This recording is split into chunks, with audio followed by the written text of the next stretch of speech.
जगातील सगळ्यात उंच शिखर म्हणून माउंट एव्हरेस्ट प्रसिद्ध आहे। माउंट एव्हरेस्टची उंची ही जवळपास 8,848.86 मीटर आहे। पण तुम्हाला माहिती आहे का, हिमालय पर्वत रांगांमध्ये नेपाळ ते तिबेट पर्यंत पसरलेल्या माउंट एव्हरेस्टचं पहिलं नाव हे वेगळंच होतं। चला तर मग माउंट एव्हरेस्टच्या नावामागचा इतिहास आज आपण जाणून घेऊया। 1852 मध्ये जेव्हा ब्रिटिश सर्वेक्षणात माउंट एव्हरेस्ट हे जगातील सर्वात उंच शिखर असल्याचं निश्चित झालं, तेव्हा त्याला पीक एक्सव्ही हे नाव देण्यात आलेलं होतं।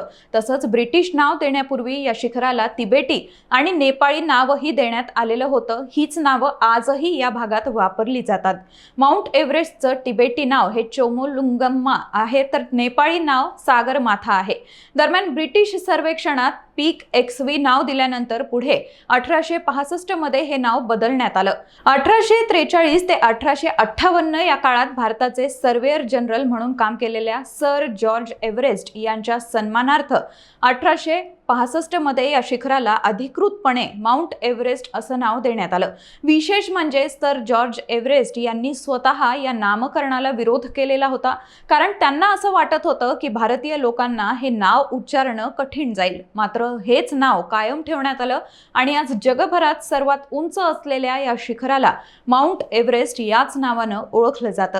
तुम्हाला ही माहिती कशी वाटली आम्हाला कमेंट करून जरूर सांगा।